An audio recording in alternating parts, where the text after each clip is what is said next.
Okay, figured to make another video here showing the EGR and all the locations of the parts and where to install the parts for the kits that you guys get.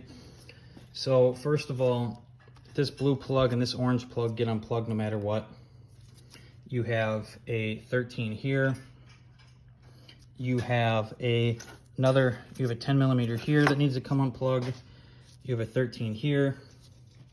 Okay, so basically there's two 10 millimeters here to start with, two 8 millimeters here. This pipe gets taken off. You can see here why. So that's junk. So there's a seal here and then a plate that bolts on here.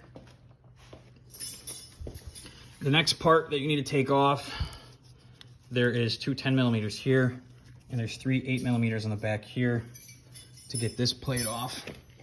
Hang on. Let's take this off quick.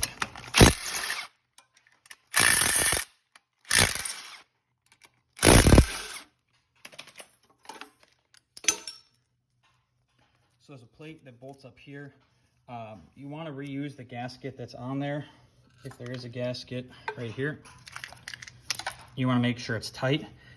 You can put a exhaust cement or any type of metal JB weld on this on here to help it seal as well. Okay, so from there, another part that you got to take off is this Torx head right here, which I believe is a T40. You're going to want to remove that, remove these. Once those are removed, this top part will come off. You need to unbolt these here. Now, depending on what kit you have, one kit will have a bracket that this bolts up to. The CFT kit, you'll actually remove that clamp, and there's a plug that slides into that hose and clamps there. Okay, the next part is this part here. The standard online kit, this whole chunk gets removed, and a barb fitting goes between this hose and this hose here. If you have the CFT kit, you remove these two 8 millimeters, and there's a plate that goes on the back side of this, and comes with the hardware. There is an O-ring on the back side of this, so remember that the O-ring is used. Now, on a few kits, you can see back here, hold on, let me get the camera here. There is a connection here to the side of the block with an 8 mil. On a couple kits, you remove that 8 mil, and there's actually a plug that goes into the side of the motor there to delete the coolant. Can we see it on this one? It's on this side. Is it this side? It's right up here. Up under. That's okay. Okay.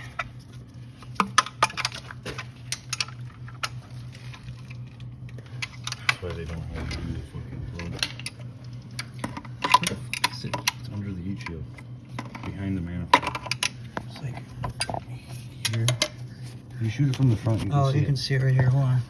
So on this motor, this plug is installed right there, same spot. It's kind of crappy to get to, but it helps remove the coolant setup, so that way you don't have to worry about that coolant line at all. Okay, now you remove this clamp here as well from the motor.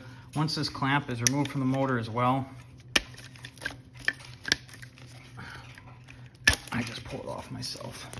So you have a 10 millimeter there to remove this bracket, and then you have a couple 15 millimeters. You can see one right there, one right there.